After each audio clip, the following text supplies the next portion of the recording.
What's going on, guys? Welcome back to another video. So do me a favor, if you've already received your $1,400 stimulus check, can you go ahead and hit that thumbs up button? I only ask this because as of today, the IRS has stated they have sent out all the $1,400 stimulus checks. So if you have not received your $1,400 stimulus check, you have two options. One of the things you can do, you can go and do something called a payment trace. All you have to do is call the IRS's phone number and they will allow you and walk you through the process of doing a payment trace. All this essentially means is the IRS is going to ping your account and somebody is going to look into why you haven't received your check, where it is, or maybe what bank account they actually sent it to. Maybe it went to the wrong bank account, wrong address, or it just got lost in the mail. So that's the other thing you can do, or one thing you can do that works, but it will be a very long delay, is you wait until you file your 2021 taxes, which would actually come in 2022. So that's not great, but that is currently what they're saying. So again, both of these situations aren't ideal. This simply means that you're going to have to wait a little bit longer, but it does mean your stimulus check eventually will show up. Again, it's not going to help you out immediately. It won't help you out right now, but hopefully as long as you do a payment trace, it will happen sometime soon. So the good news with everything that's going on regarding the stimulus checks is that lawmakers are pushing for a fourth stimulus check. I've been saying this for weeks now, and is starting to get a little bit more involved. People are starting to really push for it. They're starting to see, okay, there's a need for additional stimulus checks. Well, the problem is the data that's been coming out, yesterday and then also today, isn't the best news. It's not the best news because now some lawmakers are saying, well, maybe we don't need it. Maybe we can do without it. But at the same time, the American people are suffering because they have gone for so long with very little. Now, one of the bad things about what is currently happening right now is that lawmakers are calling for a fourth stimulus check, but they want this check to be included into the $2.25 trillion infrastructure plan. The problem is at this point, right now, Congress can't agree on that. Congress cannot agree on the $2.25 trillion infrastructure bill.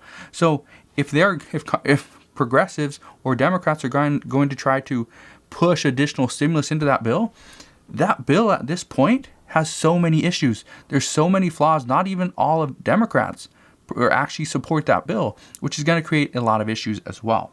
Now, we did hear from Nancy Pelosi herself a couple of times over the past couple of weeks when she has referenced a timeline for the next infrastructure package. What Nancy Pelosi says is her goal is to get this package passed by July 4th.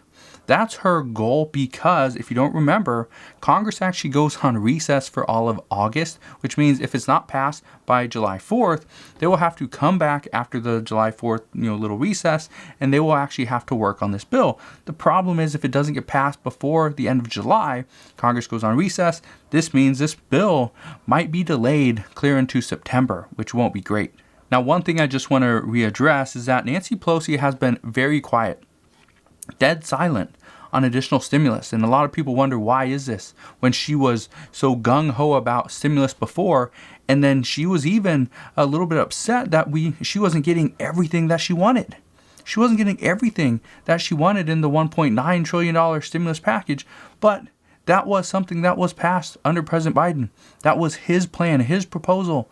And yet she was a little bit frustrated that she didn't get everything. Here's what we know. Nancy Pelosi isn't pushing for anything. She's not really pushing for anything regarding stimulus. Chuck Schumer, he's the main Democrat actually pushing for stimulus. Even President Biden isn't really asking for anything as far as stimulus. Chuck Schumer, the Senate Majority Leader, he's wanting student debt forgiveness. He's been pushing that. You will see on Twitter every single day, he says some type of tweet and then hashtag cancel student debt every single day. So my guess is we're going to see that in this next bill, but that's not a guarantee. That's not the only thing, but that is kind of where we're at. So one thing I do just want to say right now is that President Biden has been quiet on stimulus, but the reason for that is not because he doesn't support additional stimulus or additional stimulus isn't needed, but the reason why, according to multiple reports, is mainly because he understands the fact right now is he has a giant hurdle to get over on just infrastructure.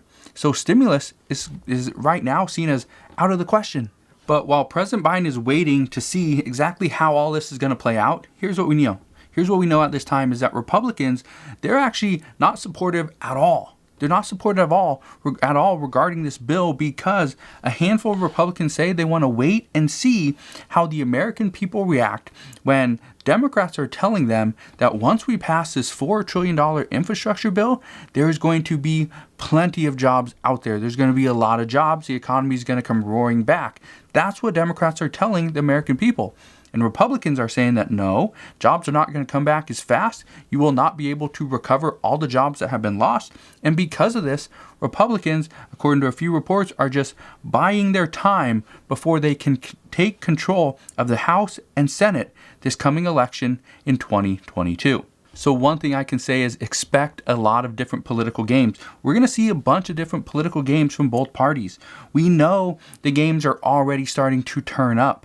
There was one report today that was saying that the $11 minimum wage provision that Mitt Romney and Kyrsten Sinema are proposing, this bill that they're going to propose, that some are saying that this is just a political stunt to get Democrats to come out and say, no, we don't support that. When Democrats do support it, but they also support $15. So this is just another back and forth game. Maybe Democrats are going to come back and say, okay, we'll accept your $11 per hour minimum wage provision, but then later on they're going to be like, no, we need to up it a little bit more. We need to go a little bit quicker. And so again, it's just another back and forth game. What we do know is that right now, we just have to wait and see how everything plays out. And that's the hardest part, is I'm going to continue to fill you in on these updates. I'm going to continue to give you the newest information, some of the good stuff, some of the bad stuff. But with all the good stuff, obviously there's bad stuff, but with all the bad stuff, there's going to be these things that happen in between, and I want to try to break it all down. So if you want to, make sure you go ahead, subscribe. You just hit that subscribe button down below, and I will keep you updated on everything that we're hearing. So let's get into some of the other news for today. First, we know Democrats in the House and Senate, they do plan to add 4 justices to the Supreme Court. This is big. This actually has Republicans furious over this plan because they say the number should remain at 9. But if you remember, right now, and this is what, there was a big fight on this when former President Donald Trump was still in office, was at the very end of his presidency, he was able to get through another Republican justice because Ruth Bader Ginsburg ended up passing away. So because of that, now there are 6 Republicans on the Supreme Court to only 3 Democrats. So what do Democrats want to do? Well, if they add 4 more seats, that gives them 7 Democrats on the Supreme Court versus the 6 from Republicans. So again, it's going to be a big fight there, but we will see what happens. Also this morning, we got news that Bernie Madoff ended up dying in prison. You may remember him. He was the once billionaire that ran the largest Ponzi scheme in the history of the United States. Yes, he did end up passing away. Some people were not very sad by this, but this is news. We also know that China has now been listed on the top of the U.S. Intel's global threat list. We also know more lawmakers are actually contemplating retiring from Congress as things start to get very hectic. And just today, Texas Representative Kevin Brady, he said, and he is also one of the main guys on the Ways and Means Committee, he said he is going to retire from the House. So that is unfortunate for Republicans, but as far as Democrats, they probably don't really care. The CDC advisors are requesting more data before they rule on the Johnson & Johnson vaccine. The other day I stated that they were going to pause the Johnson & Johnson distribution of the vaccine because there were potential blood clots and so issues there. So they want more data before they actually rule on that. The CDC also states that having the middle seat on airplanes vacant will actually reduce the exposure to COVID by as much as 57%. But even with this information, airlines still plan on filling the middle seats in order to get more flyers in. So that is what we are hearing right now. But as always, expect more information. If you want to see or want to get more updates, more information, more of the daily news, all you got to do, hit that subscribe button. Also, if you can, go ahead, hit that thumbs up button. It really does help out the channel. So again, thank you guys for watching. Have a wonderful rest of your day. Consider subscribing, and I'll see you guys on the next one.